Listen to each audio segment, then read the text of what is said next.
Hello everyone, my name is Daniel E. Carroll, and yes, I know it's another update video. I know I've been putting out those update videos a little bit more often than I have other videos. However, this is mainly to explain what happened this time, and also explain a few things that have been going on in my life, mainly about what happened my birthday weekend, that whole week, and also what's going on with my mom. First of all, to answer everyone's questions, because they've been concerned, my mom, about a month ago, my mom was noticing a sharp pain in her side, all the way through it, and they didn't know what was wrong until Mom started making a fuss. They did some rather rigorous tests and noted some kind of goo type mass was in her right breast. Needless to say, they did a biopsy, took 29 chunks out of her right breast, and we haven't heard anything back from it. The biopsy was done the 15th, so yeah. If I get any updates on that, I'll let you guys know. However, I'd really like to thank everyone who's been sending her prayers, keeping her in their thoughts and all that. Really. I appreciate it, and she appreciates it. And now on to what the hell happened my birthday. First, a little bit of backstory. I've always dreaded my birthday because nothing ever good happened on my birthday. Something always happened. Like one year, most of my family forgot what was special about that day. Another one a few I ended up in the hospital. And also a lot of real bad turmoil happened during my childhood. That's a whole nother can of worms that I don't really want to touch on right now. Maybe one day. But let's just say I've always been dreading every year I always dread my birthday. Then this year happened. It started out like normal. I thought, oh God, what's going on? And then about noon, I get a tweet from Trisha and also a reply to my comment on Trisha's video, basically wishing me a happy birthday. And as far as I know, she wasn't given a heads up. So needless to say, I was pretty much on cloud 9, especially in the tweet and the comment. She called me her friend and her most loyal supporter. I was pretty much ecstatic. I thought that this year might have been the one to break the curse. Then, about 3, 4 in the afternoon, a couple of piranhas, in case this is your first time watching the video, that's my little nickname for Trisha's fans that think that I'm too ugly, too old, too much of a freak. Insert random adjective here in the disparaging nature, to be friends with Trisha, and they constantly attack me. 2 piranhas decide to try to really sink a dagger in there, especially with everything that happened that day. So basically, they created a fake account, took a screenshot from one of my videos, added it as their cover photo, and was claiming the posts I made were about them when they weren't. Now, to put that in some context, imagine if you made a post for someone you really held dear, and someone else was claiming it was about them. You'd be a little bit upset at that, a little bit mad, so needless to say, I was a little ticked at that. I tried my best to report them. Of course, Facebook and haven't heard back from Google Plus, and Facebook really didn't have a category for it. And if you don't match the category exactly, they won't do much on Facebook. So, needless to say, that kind of didn't really go anywhere. But after dealing with that, about 9, I guess, that day, I get a message from Trisha from her account saying that someone sent her screen grabs of me being on the site Guru Gosper, a site I have not hidden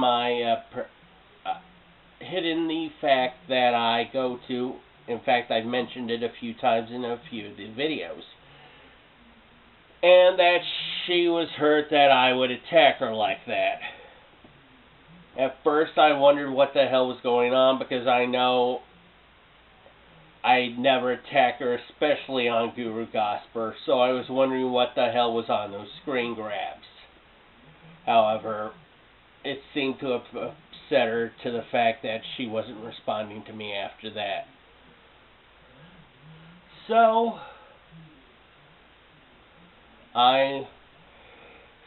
basically I was beginning to lose it. And then Monday the 14th happened. I was trying to see if Trisha would at least talk to me about what was in those screen grabs. And apparently some wires got crossed, and she was telling someone to stop harassing her, and my Twitter handle was somehow in the message she was responding to, and seems about how I was already in a depressed, self-loathing state. I thought that she told me to stop harassing her. Needless to say, I pretty much crumbled after that. I went into a little bit of a depression there, and part of it I kind of blacked out for.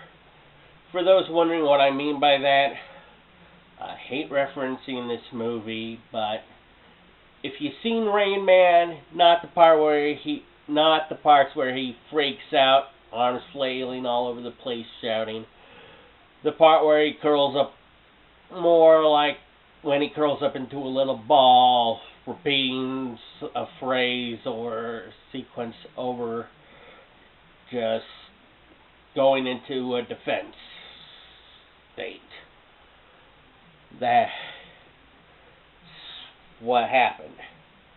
Okay, a week later, some details get ironed out. I find out that she wasn't directing it at me, and we've talked a little bit since then. Process is going slow. I'm trying not to screw this up.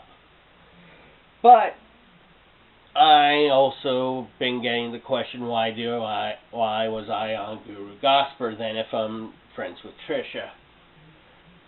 And this story takes place about a year or two ago, when I first found out about the site, which was the same day Trisha found out about the site. Excuse me, this is like about the 15th time I had to reshoot this, so I'm just gonna try to power through any foul-ups, okay? But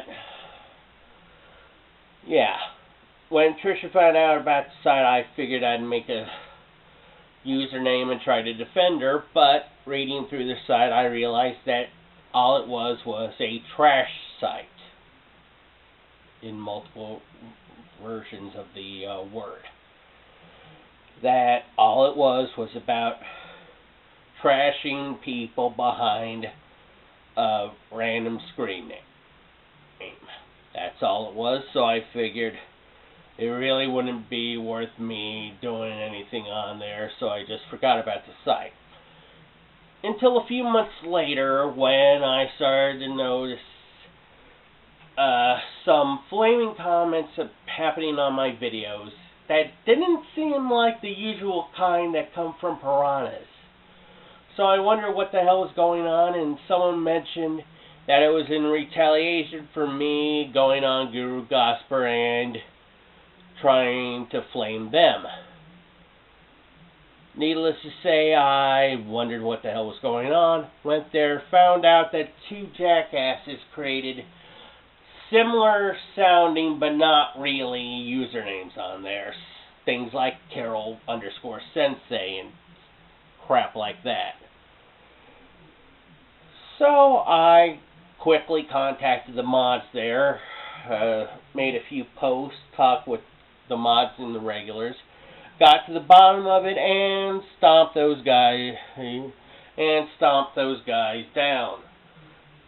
And the thing is, I stayed on there for a little bit, mainly to make sure that no other idiots would have tried something like that.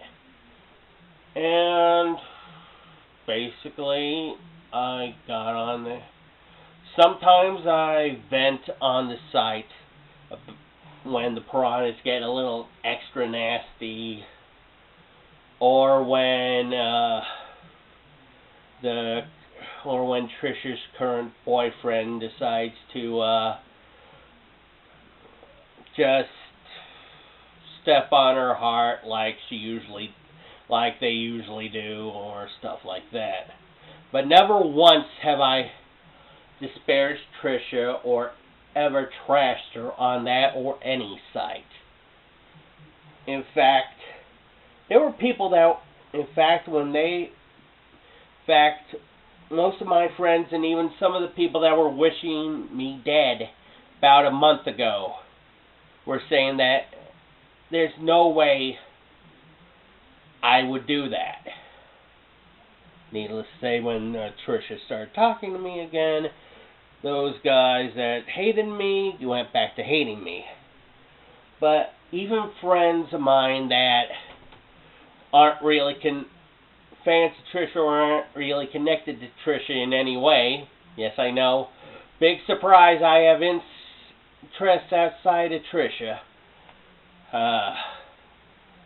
were knowing that told me that they knew whatever the hell happened, at the very least, had to be a massive misunderstanding.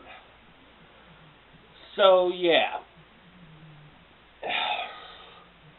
That's why I go on Guru Gospel to vent, but I've never once trashed Trisha on that site.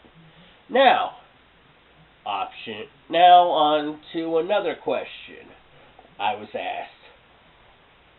Why was I so upset about possibly not being friends with Trisha? And for this, I'm going to have to lose these.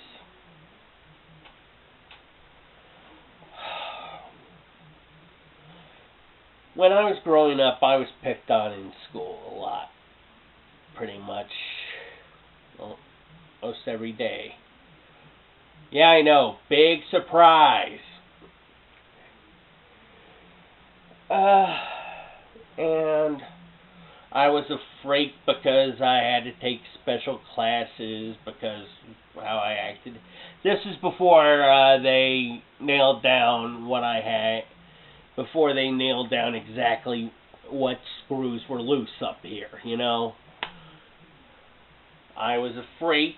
I went to special classes, but the thing is, I never studied and was pulling some of the top grades in pretty much every class except for the ones where the teachers hated me.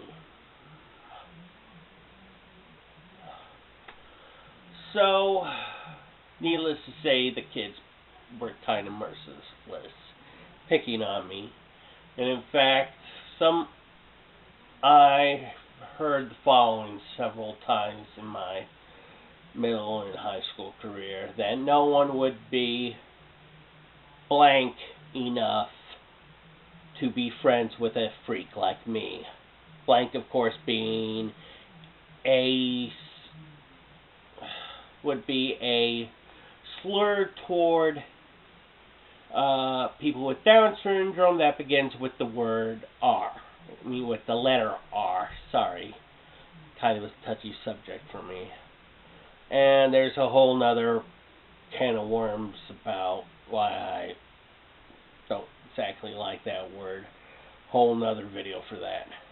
But yeah, which is why when Trisha called me her friend, it like something I did not want to ever lose that. It's what's a way I can try to make you guys understand. It was proving those guys wrong, that I really was not that much of a freak, that I could be considered human, that I could be, that people could like someone like me, that I didn't have to hide in these walls. Listen, what I care about is her heart. The fact that she said that really meant everything to me. You can call me obsessed, you can call me a stalker, you can call me all these different kinds of names, obsessed with her looks and all that. While they do sting, I like Trisha because of her heart, because of what's inside. The fact that she'd say that about someone like me really meant the world to me. And the fact that she thought I'd do something to hurt her, or through somehow I ended up hurting her, ripped my guts out. When people knew that I'd rather rip my own heart out than do anything to hurt her. And yes, I know a few of you are pretty much picturing me going, Kalima, Kalima. You guys get bonus points. And if you know what that's a reference to, get even more bonus points. Sorry, a little bit of a sidetrack. I'm trying my best not to completely break down here. But yeah,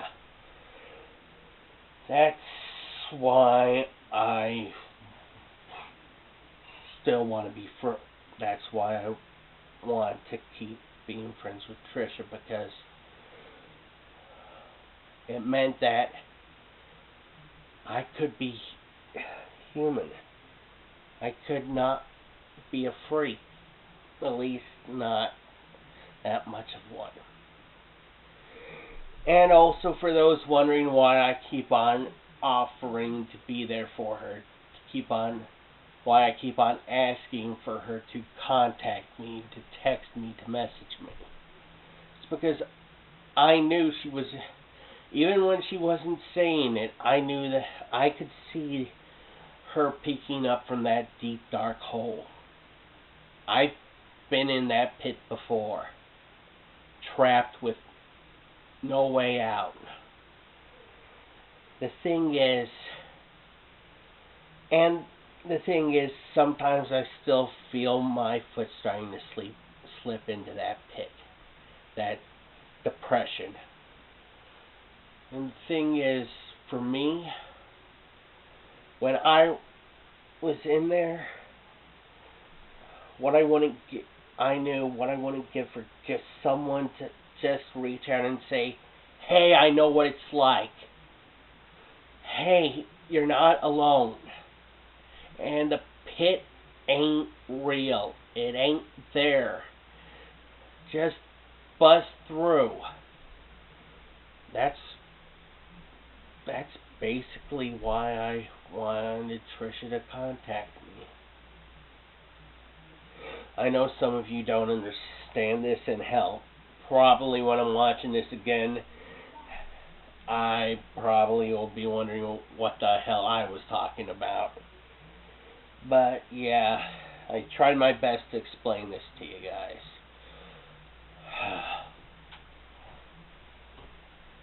So to sum up, Mom's doing better. She's feeling better. Thank you for your prayers. And I'll let you know when we hear one way or another about that. That I still don't know what the hell happened. I'm guessing it was a misunderstanding, but I really don't know. And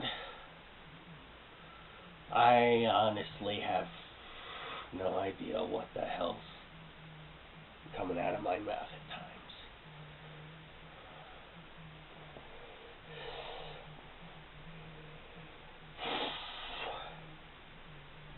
Well, everyone, sorry for wasting your time.